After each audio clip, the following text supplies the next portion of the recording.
কিশোরগঞ্জের ওই চূড়ান্ত বেয়াদব ফজলুর রহমানকে স্পষ্ট করে বললাম, তোর মতো বেয়াদব গত 100 বছরে বাংলাদেশে জন্মায় নাই। তুই স্বাধীনতার পক্ষের না, তুই স্বাধীনতার শত্রু, তুই এদেশের শত্রু বেটা।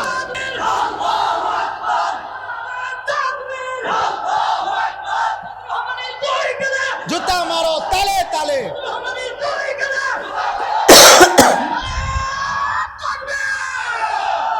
কিশোরগঞ্জের ওই বেয়াদব গত 60 বছরে তোর মতো বেয়াদবের মতো কথা বাংলাদেশে কোনো নাস্তিক মুরতাদ, কোনো স্বঘোষিত মুরতাদ এত বড় কথা বলে নাই।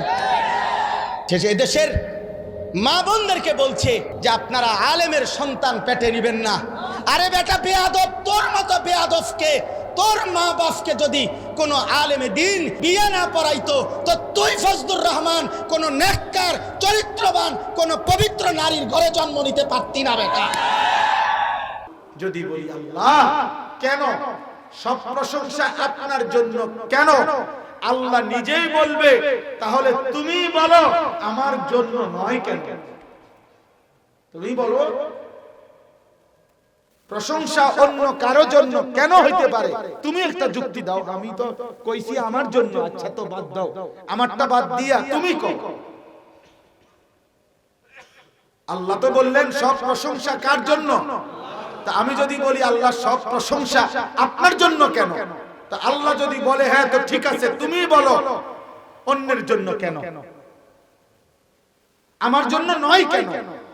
তুমি বলো না বান্দা এই কায়নাতের যেখানে যত আয়োজন সবই তো আমার, তো প্রশংসা আমার না তো কার।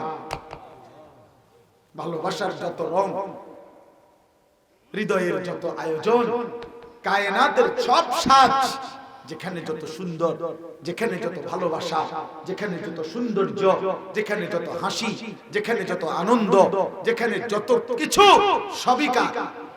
ফুলের হাসি কার, পাখির কিচির মিচির কার, সমুদ্রের গর্জন কার, এই সাত আসমান কার, এই জমিন কার, আমি কার, আমার স্ত্রী কার বানানো, আমার ছেলেটা দিল কে, আমার মেয়ে দিল কে, আমার চোখের পলক কার ইশারায়, আমার হৃদয়ের হার্টবিট কার ইশারায়, আমার অক্সিজেনের আসা যাওয়া কার ইশারায়, তো প্রশংসা কার?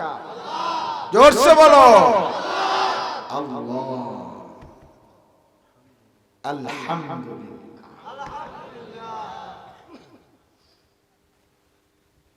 আল্লাহ বলছে সবই তো আমার, জিদার দেখতা হো তু হি তু। দেখো না, সানুরিহিম আয়াতিনা ফিল আফাক ওয়া ফি আনফুসিহিম হাত্তা ইয়াতাবায়্যানা লাহু আন্নাহুল হক।